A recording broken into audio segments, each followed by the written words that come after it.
देखिए हर खबर यहीं पर, सब्सक्राइब कीजिए TV9 भारतवर्ष।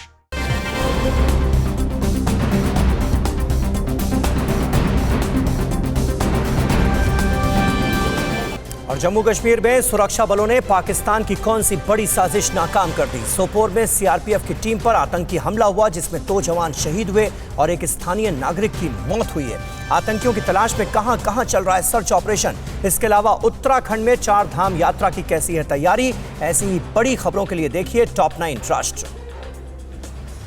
जम्मू कश्मीर के त्राल में आतंकियों और सुरक्षा बलों के मुठभेड़ जारी है। बिलालाबाद इलाके में सुरक्षा बलों ने 2 से 3 आतंकियों को घेर लिया है। वहीं केरी सेक्टर में सुरक्षा बलों ने घुसपैठ की कोशिश कर रहे एक आतंकी को मार गिराया है। मारे गए आतंकी के पास से एक AK-47 और 2 मैगजीन बरामद हुई हैं। जम्मू कश्मीर के सोपोर में सीआरपीएफ टीम पर आतंकियों ने उस वक्त अटैक किया जब सीआरपीएफ के जवान मॉडल टाउन इलाके में गश्त पर थे। इस आतंकी हमले में सीआरपीएफ के जवान के शहीद होने और एक स्थानीय निवासी की मौत की खबर है, जबकि कुछ जवान गंभीर रूप से जख्मी हुए हैं। टेरर अटैक के बाद पूरे इलाके को सील कर दिया गया है।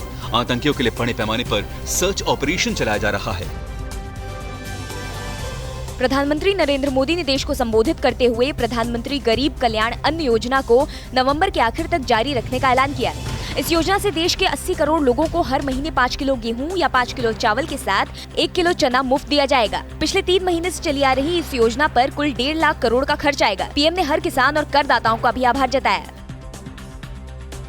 मंगलवार को अहमद पटेल के घर फिर पहुंची ईडी। करोड़ों के घोटाले मामले में पूछताछ के बाद बयान दर्ज किया गया। ईडी ने अहमद पटेल से चेतन संदेसरा के बारे में पूछताछ की, जो उनके बेटे फैसले पटेल और दामाद इरफान सिद्दीकी का करीबी बताया जाता है।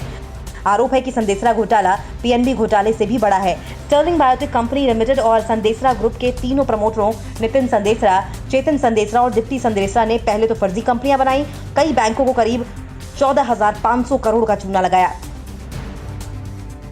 इस्लामाबाद स्थित भारतीय दूतावास के 6 राजनयिक समेत 38 अधिकारी स्वदेश लौट आए हैं। सभी अधिकारी मंगलवार को बाघा अटारी बॉर्डर से भारतीय सीमा में दाखिल हुए।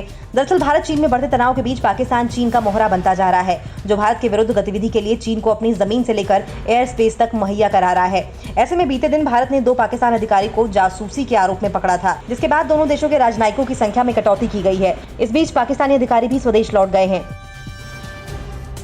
बिहार में मंगलवार को आकाशीय बिजली गिरने से 11 लोगों की मौत हो गई। पटना में 2, छपरा में 5, नेवादा में 2, लखीसराय में 1 और जमुई में 1 की मौत हो गई। मुख्यमंत्री नीतीश कुमार ने मरने वाले लोगों के प्रति संवेदना व्यक्त की है। मुख्यमंत्री ने कहा कि आपदा की इस घड़ी में वो प्रभावित परिवारों के साथ हैं। नीतीश ने मृतकों के परिजनों को 4-4 लाख रुपए मुआवजा देने का ऐलान किया है। इससे पहले गुरुवार को बिहार में आकाशीय बिजली गिरने से 83 लोगों की मौत हो गई थी। कोरोना वायरस के संक्रमण से जनता को बचाने के लिए बनाए गए आरोग्य सेतु ऐप ने देर रात अचानक काम करना बंद कर दिया। ऐप लॉगिन करने के दौरान बार-बार एरर आने लगा। हालांकि रात करीब 12 बजे तकनीकी गड़बड़ी को दूर कर लिया गया और अब ऐप काम करने लगा है। आज से बद्रीनाथ धाम की यात्रा शुरू हो रही है। यात्रा को लेकर प्रशासन ने तैयारियां पूरी कर ली हैं। कोरोना को देखते हुए सभी यात्रियों का स्वास्थ्य परीक्षण लामबगड़ में किया गया है। एक दिन में 1000 श्रद्धालु भी बद्रीनाथ जा सकेंगे। मंदिर परिसर के अलावा गर्भगृह में पर्सनल डिस्टेंसिंग के लिए गोले बनाए गए हैं। बद्रीनाथ मंदिर परिसर को सैनिटाइज किया गया है। फिलहाल मात्र उत्तराखंड के लोगों के लिए ही दर्शन की अनुमति है। असम में आई बाढ़ से काजीरंगा नेशनल पार्क जलमग्न हो गया है। बाढ़ के पानी में एक गैंडा बह गया। पूर्वोत्तर राज्य असम में कोरोना का कहर बढ़ने के साथ ही बाढ़ की समस्या भी लगातार गंभीर हो रही है। राज्य के 23 जिलों के 9 लाख से ज्यादा लोग इस बाढ़ की चपेट में हैं और अब तक 23 लोगों की मौत हो चुकी है।